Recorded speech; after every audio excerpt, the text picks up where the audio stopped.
Science, faith, are they compatible? With the emergence of modern science and technology, some may argue that religion has become outdated. The USA's National Academy of Sciences now officially claims that science and religion are independent of each other. But what's really at stake here? Is modern science a remedy for any ideas religion hasn't fully explained? According to recent Pew Research Center polls, nearly 3 in 10 Americans now identify as religiously unaffiliated. What are believers and unbelievers supposed to make of that fact? Has Darwin's theory of evolution somehow disproved the Bible and the story of creation? What should atheists think of miracles?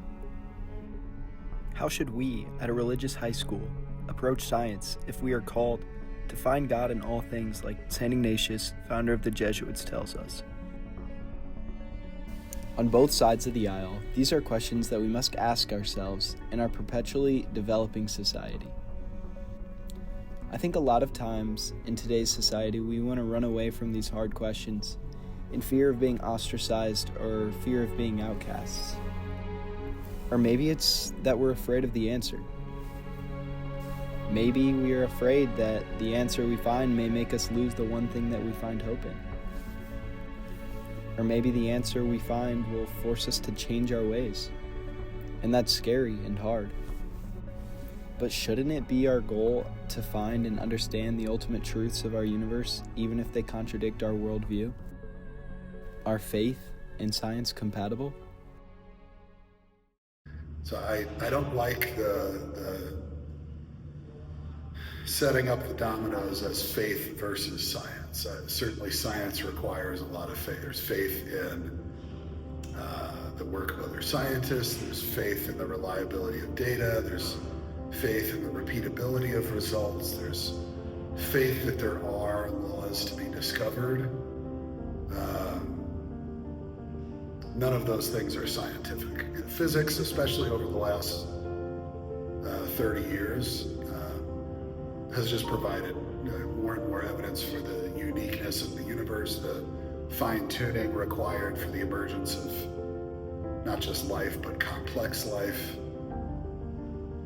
You know, it's your classic, the more we know, the more we realize we don't know. So we have a good handle, we being science, have a good handle on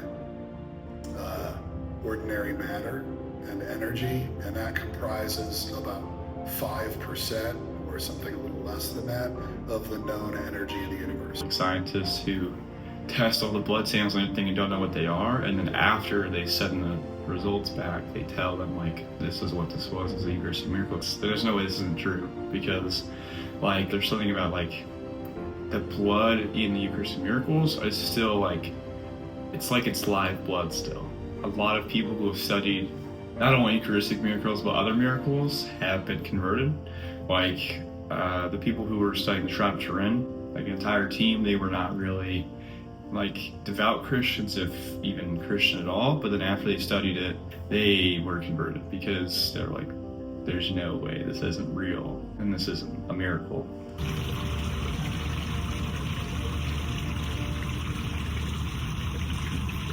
I think that the Big Bang story and the creation stories of religion are at odds with each other, because with scientifically, from what I know, those creation stories cannot be explained by science, and like miracles especially that can't be explained by science. I think there's always something that we don't know yet, that there's a reason for it scientifically.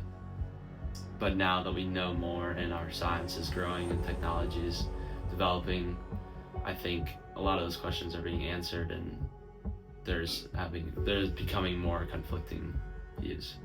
Superficially, you have stories and narratives and beliefs in religion that would seem to be at odds with science. The earth is created in 7 days. And then you know about evolution, and you know about how incredibly complicated the world is, and you think, 7 days? No. So the superficial answer to your question, I think, is there's a contradiction. But at a deeper level, and that's what really deep scientific philosophical thought and deep reflection from a spiritual perspective and a theological perspective are all about. There have been great scientists who are also deeply spiritual, and there have been great theologians who are also deeply scientific. And the very cool thing is that Jesuit perspectives on faith and science give you that history in real terms. Pierre Teilhard de Chardin, French priest, theologian, and scientist, is maybe the preeminent one for me. He was an evolutionary biologist and a theologian who in the 50s and 60s wrote about how these two things can be really complementary to one another. So to give you one example, he would say that Jesus, who after he dies and rises we call the Christ, is actually a principle functioning in evolution. And that idea is exactly where Teilhard de Chardin parked his whole project, that we're going somewhere. We're heading for what he called the omega point, the end point. And what is that? Jesus called it the kingdom of God. You could call it by any number of names, but it is higher, better, more loving, more respectful. That evolution has now crossed over from a material process into a process of reflection, of intelligence, of judgment, of faith. So I was at a terrible point of conflict between religion and science. Here I was, a theology teacher, and I was thinking hard about whether religion could hold up to the critique of science. I really was. I wasn't talking about it to my students much, but I was inside. That's where I was. And I was reading a bunch of books from people that said ultimately religion and science were in conflict with one another. And what I did was I started watching birds and going out and hiking and paying attention to trees and nature, and eventually became an amateur naturalist. And what I found was, while there might be an argument up here at the intellectual level, when I got out into the natural world and started studying birds, I started looking at trees and appreciating what made an Ozark stream what it was, the millions of inputs into that system, and the beautiful experience of paddling a kayak down it. Suddenly I didn't feel there was a conflict between faith and science. They were both aimed at something larger than either of them could put into words.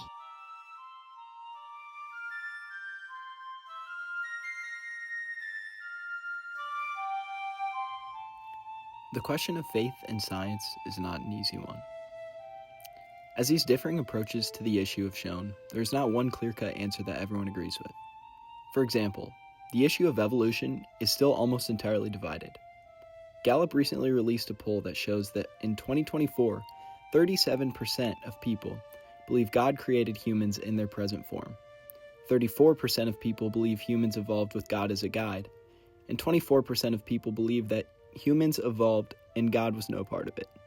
At its face value, there is a contradiction between the Judeo-Christian creationist worldview and certain scientific principles. But the Genesis account is not really supposed to be a historical account in the same way that Christopher Columbus sailed the ocean blue in 1492, but rather, it's aimed at something more philosophical. Maybe instead of trying to reconcile faith and science, we should be asking, even if not every part of the Bible is meant to be historical or scientific, could those parts still convey truths about humanity or reality? Whether or not science is compatible with faith, we as humans should be willing to at least hear the perspective of the other side. And maybe in this divided world, we could reach some sort of agreement.